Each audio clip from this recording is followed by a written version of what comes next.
5 തലമുറകളായി നിങ്ങൾക്കൊപ്പം PRS hospital. പ്രളയം വരുമോ? 2018 ശേഷം വീണ്ടും ഒരു സംശയം ഇങ്ങനെ കിടന്ന് അടിക്കുന്നുണ്ട് കേട്ടോ. വന്നാൽ അത്ഭുതപ്പെടേണ്ട.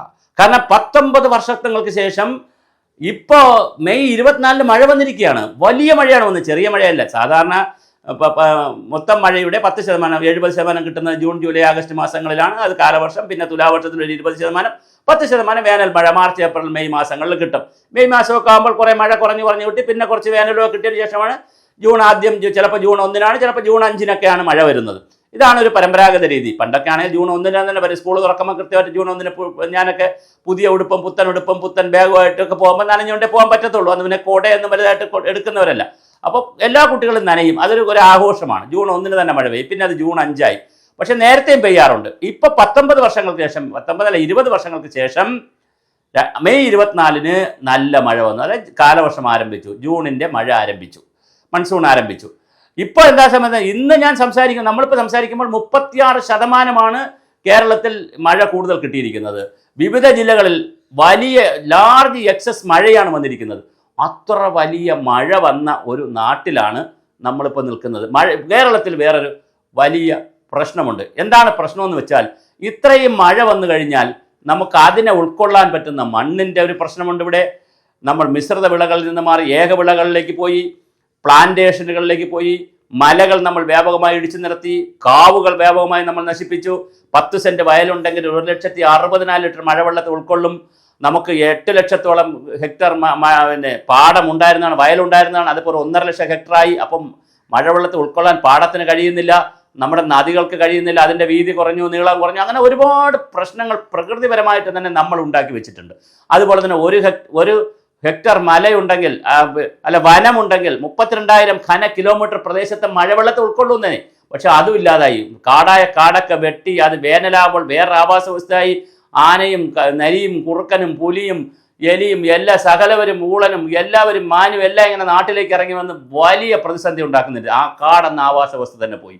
അപ്പോൾ അങ്ങനെ വന്ന് മഴ പെരുത്ത് മഴയാണ്. പെയ്ത്ത് മഴയുടെ ഒരു ആഘോഷമാണ് നടക്കുന്നത്. മഴ നമ്മുടെ നൊസ്റ്റാൾജിയായിരുന്നു. നമുക്ക് എന്ത് ഇഷ്ടമായിരുന്നു മലയാളിക്ക് മഴയത്ത് നമ്മൾ എന്തെല്ലാം ചെയ്യുമായിരുന്നു. പക്ഷേ ഇപ്പം മഴ പേടിയാണ് മലയാളിക്ക്. കഴിഞ്ഞ 2 ദിവസമായി ഒരുപാട് സ്ഥലങ്ങളിൽ കറണ്ടില്ല. 100 കണക്കിന് മരങ്ങളാണ് കടപുഴകി വീഴുന്നത്. നമ്മുടെ നാഷണൽ ഹൈവേ ഇടിഞ്ഞ് താഴേക്ക് പോയി, വിള്ളലുണ്ടായി. മഴ ഒരു വില്ലനായി മാറിയിട്ടുണ്ട്. ഇപ്പോൾ മഴയെന്ന് പറഞ്ഞാൽ മലയാളിക്ക് ഭയമാണ്. മലനാട്ടിൽ താമസിക്കുന്നവർക്ക് മണ്ണിടിച്ചിലിൻ്റെ ഭയം, തീരപ്രദേശത്തുള്ളവർക്ക് ഇന്ന് പല ചാനലുകളിലും കാണിക്കുന്ന കണ്ടു. നമ്മുടെ കോസ്റ്റൽ ഏരിയ, പ്രത്യേകിച്ച് തീരദേശം, കോഴിക്കോട്, കൊച്ചി, തിരുവനന്തപുരം തുടങ്ങിയ തീരദേശങ്ങൾ ഒന്നാകെ വലിയ ഭീതിയിലാണ് ആളുകൾ. എങ്ങനെയാണ് രാത്രി കിടന്നുറങ്ങുക? വലിയ മഴയാണ് വരുന്നത്.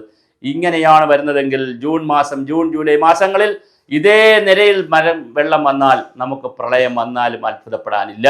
അത്രമാത്രം ജലമാണ് വരുന്നത്. പിന്നെ നമ്മുടെ ചില കയ്യിരിപ്പുമുണ്ട്. ഞാൻ പറഞ്ഞ പോലെ പ്രകൃതിയെ നമ്മൾ കൈകാര്യം ചെയ്തതിൻ്റെ പ്രശ്നങ്ങളുണ്ട്, പരിസ്ഥിതിയെ കൈകാര്യം ചെയ്തതിൻ്റെ പ്രശ്നങ്ങളുണ്ട്.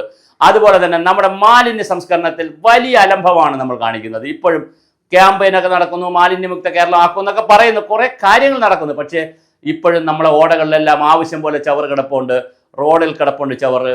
അത് നമ്മുടെ ഓടകളിൽ കിടപ്പുണ്ട്, നദികളിൽ കിടപ്പുണ്ട്, തോടുകളിൽ കിടപ്പുണ്ട്. അതുകൊണ്ട് ജലത്തിൻ്റെ നിർഗമന മാർഗം വളരെ വലിയ പ്രതിസന്ധിയാണ് ഇടനാട് പ്രദേശങ്ങളിലൊക്കെ.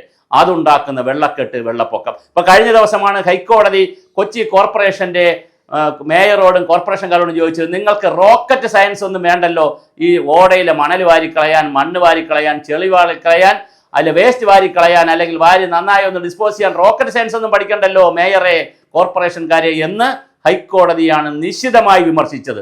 എന്താ സംഭവിക്കുക നമുക്കറിയില്ല. വളരെ ഗൗരവമായ തരത്തിലാണ് മാലിന്യ സംസ്കരണത്തെ നമ്മൾ കാണാതിരിക്കുന്നത്. അങ്ങനെ വലിയ പ്രതിസന്ധിയിലൂടെയാണ് നമ്മൾ പോകുന്നത്. തീർച്ചയായിട്ടും നമ്മുടെ നഗരങ്ങൾ പ്രളയത്തിലേക്ക് പോകാൻ സാധ്യതയുണ്ട്, വെള്ളക്കെട്ടിലേക്ക് പോകാൻ ചെറിയ മഴ പെയ്താൽ. ഇപ്പോൾ തമ്പാനൂർ ഓപ്പറേഷൻ അനന്തയൊക്കെ നടന്നതിന് ശേഷം കുറേ വ്യത്യാസമുണ്ട്. എങ്കിൽ പോലും കൊച്ചി എടുത്തു നോക്കൂ, കോഴിക്കോട് എടുത്തു നോക്കൂ, നമ്മുടെ നഗരങ്ങളെല്ലാം വെള്ളക്കെട്ടിലും പ്രളയത്തിലുമാണ്. മലനാട് എടുത്താൽ മണ്ണിടിച്ചിലിൻ്റെ, ഉരുൾപൊട്ടലിൻ്റെ, വയനാട് ഉരുൾപൊട്ടലിൻ്റെ ഭീതിയിൽ നിന്ന് നമ്മളിതുവരെ മാറിയിട്ടില്ല. പുനരധിവാസമൊക്കെ നടക്കുന്നതേ ഉള്ളൂ. വലിയ ഭീതിയാണ് നമ്മുടെ മലനാട്. ഇടനാട് ഭീതിയിലാണ്, വെള്ളപ്പൊക്കത്തിൻ്റെയും വെള്ളക്കെട്ടിൻ്റെയും. തീരദേശം ഭീതിയിലാണ്. അറബിക്കടലും ഇന്ത്യൻ മഹാസമുദ്രവും ബംഗാൾ ഉൾക്കടലും വേണ്ടതിലധികം ചൂടാവുകയാണ്.